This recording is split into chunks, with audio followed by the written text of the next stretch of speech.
most crucial, critical patient in the whole hospital. So I started asking myself. I remembered that day the nurse told me this child needs a special attention. So I started feeling now I am a failure because I didn't do the special attention, and now I am paying for my ignorance. Now the baby here is very critical. Now this doctor that came that night asked me, has the baby ever been done a full screening? And I was like, no, the baby has been all right, but now that these diseases have become so, they are coming this after the other, this when now the conditions are worsening. So he told me this baby need a full screening because we need to know what is happening in his body. And I was like, yeah, we can do it. But that same night, the baby was, I don't even know what happened, but the baby was bad. He couldn't, I think the nurses on duty were all standing on his bed because we actually thought he wasn't even breathing, even after the support of the machine. And the doctor now called another pediatric from Nairobi, and by 6 in the morning, that pediatric was at our bed.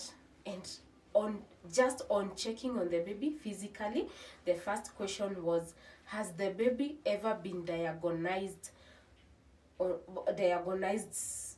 any heart condition? And I was like, heart? No, he's 4 years, and all those years there has never been a history of a heart condition or what. So the doctor told me things happen. Maybe he has been so healthy that he couldn't portray the effect of the heart condition, and now that he has had some series of sickness, that is why the condition is now coming out due to the weak body. So I was like, it could be. So she told me now, the doctors from Karen are the ones who does the heart diagnostic, and that is the only place we can refer you as per now. And we said it is okay. So the bookings were done, and the following day we were on the ambulance, because now we had to use the ambulance because of the support, and we had to have an escort of a nurse. Yeah, so that is what happened. We went to Karen Hospital and we got the tests. The baby was diagnosed, and on my shock, the baby had 3 heart conditions. That was the lowest. I don't even know how to describe it, because those news had a lot of weight. I felt as if I had been broken the worst news in my life. I couldn't believe, like, I was even confirming from the doctor, are you sure the results are for Jackson? And he told me, yes, Jackson has 1, 2, 3. And I was like, you aren't serious.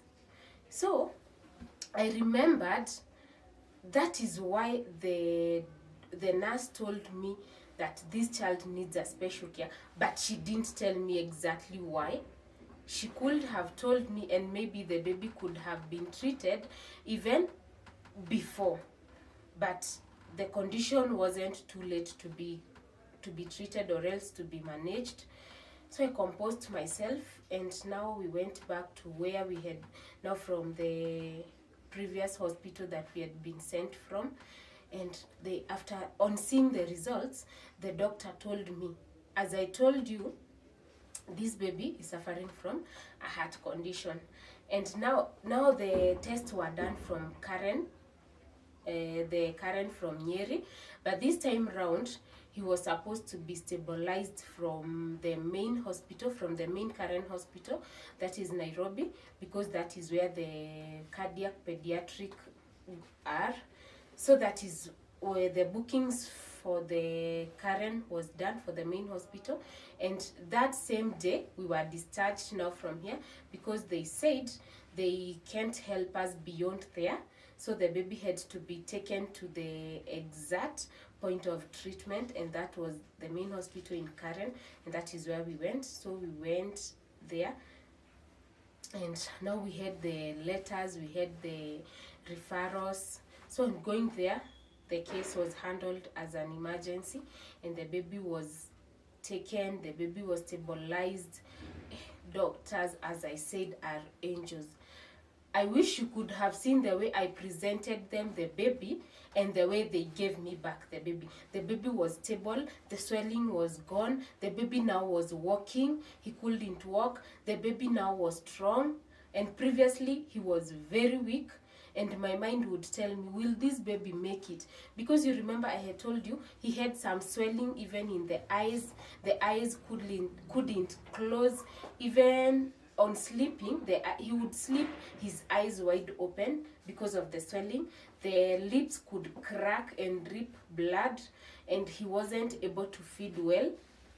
So that is why he was so weak. And now, this time round, these doctors now have given me a healthy baby, a recovered baby, a good looking baby. And I was like, doctors are really sent from heaven. Without doctors, anyway, God uses our doctors to save life and to make life here very, very good. Because if it weren't for the doctors, I think everything else would be a history. But now, for the help of our doctors, I had my baby back, and the doctors, though, suggested that the baby needed an open heart surgery.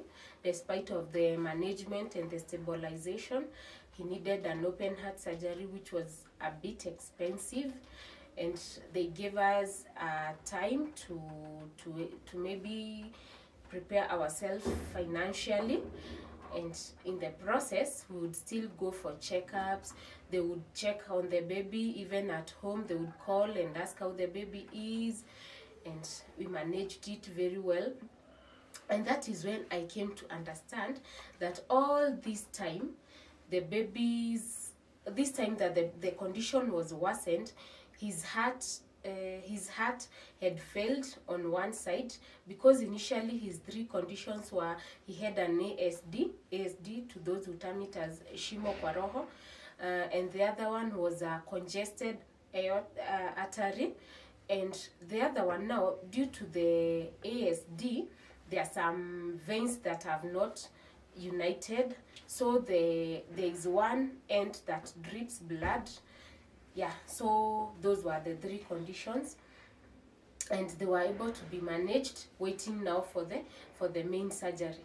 So on going home, and just to remind you, when we were admitted in the ward, before we were referred to the Karen, there is this doctor who said this baby has some very septic tonsils, and these tonsils has to be removed ASAP. So that day that the operation to remove the tonsils was to be done is the same day that he became so critical, and the doctor from Nairobi was done. So he missed the operation, the tonsillitis operation, and now we've been referred to the Karen, and the Karen now are saying he needs an open heart surgery. So you can imagine, now we have an awaiting surgery of the tonsils, and now the open heart surgery. And I was like, is this theater thing has not ended? What is happening? So I was like, am I addicted to theater, or what is not happening? Anyway, as a normal person, you would also ask yourself so. And now remember, I'm still pregnant of my third born. Now, during these ups and downs, my baby, now the pregnancy, did not have a very conducive environment, and so after all this, he was born prematurely, and he weighed less than 2 kgs. And now this time round, I had no option. He also had to be removed through the CS, so I went to theater now for the 5th time, and this time round it wasn't easy. Remember, I've been having a baby in the ward, now the firstborn. He has been very critical. I have had very bad memories, very bad dreams, and now this time round, now it's me in the theater again. So I had some very bad pressures. My pressures shot very high, and the doctors were very worried because now they thought we will lose the baby. And I was taken in the theater, and the management of the pressure was done there, and immediately the pressures were normalized, were stabilized. The baby was removed very fast, and surprisingly, as much as this baby was premature, he scored very well, and he was healthy despite of being underweight.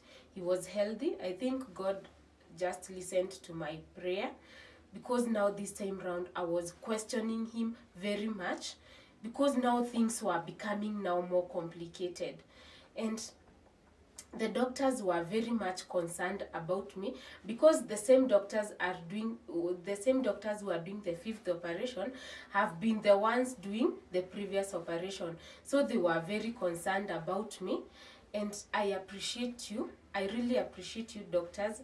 You're really angels. So the fifth operation was successful, and I was given the baby, and we went back to ward. We were managed for some few days, then we went home. And after going home, the baby didn't have any complication. He was growing very well. He was breastfeeding well. The weight was being managed well. He actually added weight very well, like just a normal child. And the doctor said he was doing very well, now that they had in mind he was born prematurely and underweight. But now there came a time when he was also training to walk, and he was also using the support of the furnitures to walk. And this time round, he also fell and got an injury on the same part that the firstborn had the injury. So I didn't know whether it was a coincidence or what, but on falling, he also convulsed. So this time round, I felt like, should I take him to the hospital? And this time round, I had started developing a phobia to the hospital, because anytime I would go to the hospital, I would go with my own mind telling me that the condition I'm taking to the hospital isn't serious, but on reaching there, it would sound very big, like very serious. So this time round, I said, I will manage this condition, and I'm not going back to that hospital, because now I had been in the hospital on and off, and the doctors had now become even my friends. We had become used to each other. So this time round, I felt, no, I'm going to manage this condition my own. So I did him a first aid, and he recovered, and he was well. Despite this time round, he didn't have a swelling, but I felt it's like, because the part where he had injured had changed the color, and it was dark somehow. So after, like, he had fallen when he was 10 months. So when he was 11 months, I don't know what happened, but he cried and conversed for no reason, just crying and conversing. So I was like, what has happened? I didn't even retrace what had happened. And I was like, no, this time round I must seek medical attention. So I took the baby to the hospital, and we went to this time round I took him to the casualty, because now it was an emergency. I didn't know what had happened. He hadn't fallen. Nothing had happened, just crying and conversing. So I took him to the hospital, and the doctors took the baby very fast. He was taken to the machine, the support machine, to help him breathe, because he wasn't even breathing well, and this time he had stiffened. So I was worried. So I called the doctor aside and asked him what could have happened. So the doctor, there was another nurse who was taking the report, and he was asking about the follow-up of the baby. And this time round, the the history of the baby was that last month he fell, got an injury, the place didn't swell, and it had a discoloration. And why didn't you bring the baby to the hospital? Because I thought it was just now that he didn't swell. And this time round I was fearing to tell the doctor that the baby convulsed on that scene, because I felt now things will complicate, and the doctors now will see an irresponsible parent. So I just told him that very moment he didn't converse, but after now 1 month he has started conversing, and he has just cried and conversed.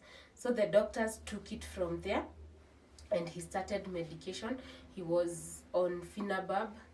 He took Finabab for quite some time, but on going home, I don't know whether it was the effect of the Finabab, but now you hear it was after a period of 1 month.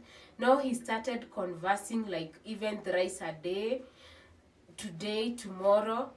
So there is this, but he would converse like for 2 seconds, mostly 5 seconds. So I took him back. There's this day that he conversed for almost 10 minutes, and I took him to the hospital.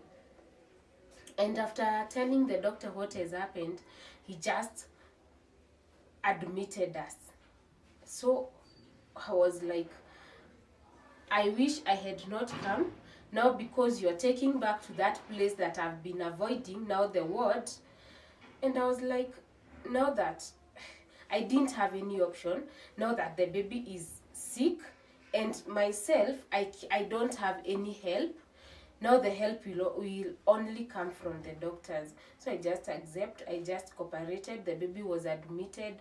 The baby was done more than 15 tests, and each test was negative.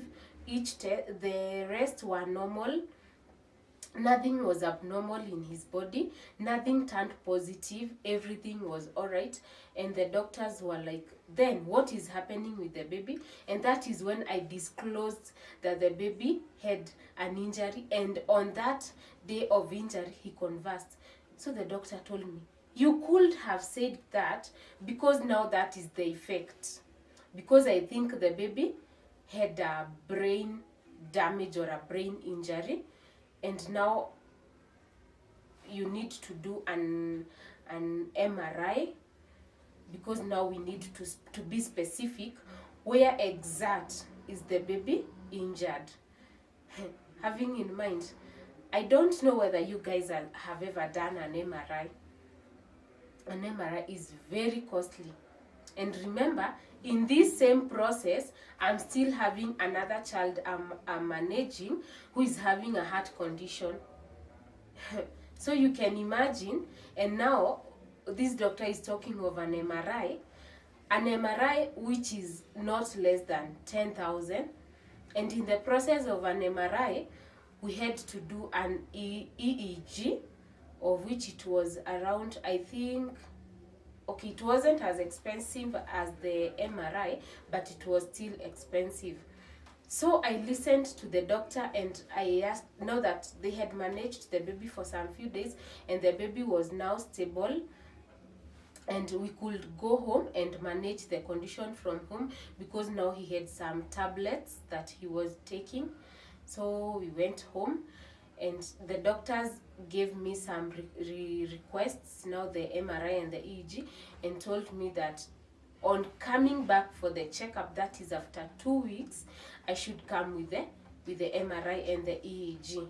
So on going home, I started asking myself, what could I do to avoid all this, now the MRI and the EEG, because I felt it was very expensive, yet we were gathering money now for the main surgery of the firstborn. So I told myself, this baby used to converse anytime he cried. So I would do anything to avoid this baby crying. And the 2 weeks were actually here, and I didn't have the EEG and the MRI.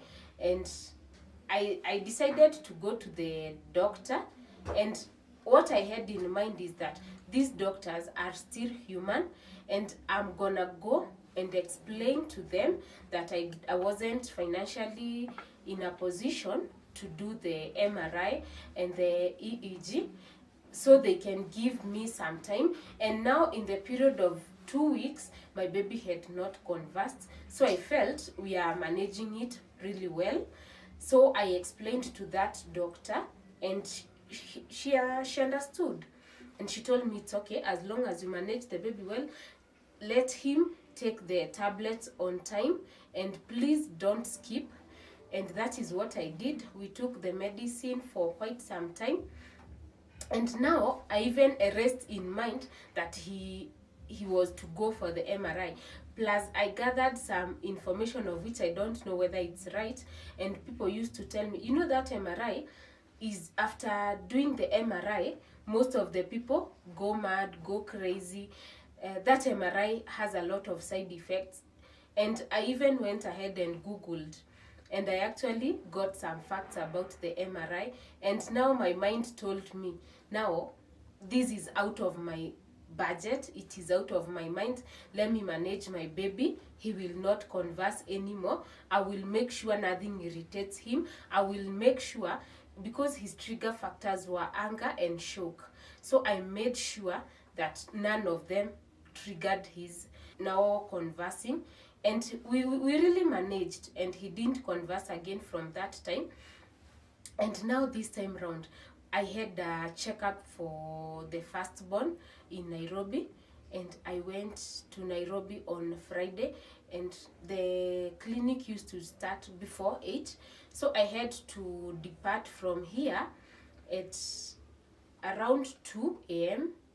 because that is when the first car departs from Nyahururu to Nairobi. So at 2, I was on my way to Nairobi for the checkup. So we did the checkup, but he had some complications, and we spent the night there. So I came back here on Saturday, and on coming back on Saturday, that Saturday, you know, now the baby had missed me, and he was still breastfeeding. Now I don't know whether it was all about the excitement of seeing me back home or what, but he conversed that day. After all that management, he conversed that day. And remember, now I was very tired. I had a lot of fatigue because it was ups and down in the hospital, the journey from Nyahururu back, from Nyahururu to Nairobi and back. I was very tired, and now the baby has conversed, so I just decided, let me take him to the hospital for first aid, then I'll come and have some rest. To my shock, on the doctors, on seeing him, the only thing he did was pulling admission forms, and with no word, my tears started flowing. I had another baby in the hospital yesterday, and now I'm back home, and now you're admitting me again. How? Yani, I couldn't see the favor. Yani, I thought this doctor was not doing me justice, because in my mind, I used to tend that this doctor is understanding what I'm going through. Like, don't you know that I've been in the hospital with another baby? Don't you know that I'm very tired? And now what do you want to do? Admit me again in the same place that I've been avoiding the most? No. Me, I felt like leaving the baby with the doctor and go away and never come back. But now my mind told me, this baby is still mine. He needs me. He needs my care. He needs my attention. So I must be there. And as much as he's weak, then I should be his strong point. So I wiped my tears and told myself, I'm gonna stand with my kids despite what. We're gonna make it, and we'll be through this, and it will be a history as it is right now. And that is what I did. I got admitted with the baby, and we did still there were some tests that were carried out, and still the test came out negative. And the doctors asked me, now the file, the this same file was the one that was being used when I was still admitted, and the doctors read that I was supposed to do an MRI, and that doctor asked me, did you do the MRI? And I said no. Why? I didn't hide this time round. Me, I told her I decided not to do the MRI because I thought that the MRI would bring more side effects than good. So she told me, who told you so? I told her I did some investigations and I even Googled, and that doctor was so furious with me. But despite of being so furious, she still helped me. The baby was treated, the baby was stabilized. But she told me, yeah, it's true, whatever you were told, it's true. But having in mind you have a patient and you want to help that patient, you first don't look on the negative part of the treatment, you first look on the positive side of the treatment. So the MRI, yes, could cause those side effects that you're talking about, but at the same time it could help treat a problem that would bring more harm than what now you think. So okay, I found it very positive because the doctor addressed it as if now she was talking to a normal person and now not to a patient, and I felt very good for the information. And she told me, if you feel that you're still not in a position to do it, don't have any pressure, just manage the baby. And this time round, I think now the tablets, the Phenobarb, were very strong for the baby, and now they introduced the Epilim, now the syrup one, and that is what we managed. And the doctor suggested that the Epilim will be administered to him for 2 years, and after the 2 years he will be stable and everything will be all right, and now the conversion will end. And that is what we did. We started the Epilim, and the Epilim did very well on him, and from that day the conversions subsided and he never conversed again. We managed with the Epilim till now. From that time, since now, we've never experienced the conversions, and we are doing really well. So that is why I'm saying, if it weren't for the doctors, like for instance on my life, like the biggest part of my life has been involved, we've been involving the doctors. So you can imagine, without the help of the doctors, excluding the doctors in our lives, it will actually, our lives will be another story, not what we are telling. And that is why I'm stating very well, doctors are angels on earth. God really uses the doctors to save our lives, to maintain us, to keep us here, because despite that God heals, he can't come himself physically. That is why he uses the doctor. So on my point is that as much as you go to that hospital, most of the people say that in general hospitals, the doctors are rude, the doctors are ignorant, but no, the doctors aren't. At some point, you find that the doctors have come across so many different patients like me, because at one point I used to feel that now I am stubborn. So you can imagine the doctor has met maybe 5 or 10 people like me, as stubborn as me. So you can imagine the next patient who will be treated after the stubborn patient. You can imagine now how the doctor is feeling. At one point, we should understand that the doctors are also people like any other person, and they also have feelings, they also have tempers. And that moment when the tempers arises and you are the one being treated, please don't take him or her negatively, because most of the things they do for us, they are the most important things. So as I said, doctors have really come along my life, me and my kids, and we've really appreciated them in so many ways. And now we feel that without them, okay, there's nothing much in life. So we respect you very much, the doctors. We rank you so much, and may God protect you. Anytime you kneel down for a request, let God lift you up with answered prayers. That is the only prayer we would have for you, because we don't have much we don't have enough to pay you back for what you've done to us, and specifically me and my life and my kids. You've done so much. It has been a combination of so many doctors, so many specialists. Up to this point I stand, and at some point I find now that even my circle of friends is most doctors, most health cares, because now I find that they are the most full people in my life. And I can't take it for granted. It has really taken the hand of God through them. We really appreciate them. As I said, if you're new on this channel, please don't forget to hit the subscription button, and don't forget to turn on the notification bell. Please like, share, leave your comment down below. Tell me, how have these doctors been an angel to you? You've heard my story. They've been the most important angels sent from heaven by God. So comment down below and tell me, how have doctors been angels in your life? And God bless you. Till next time.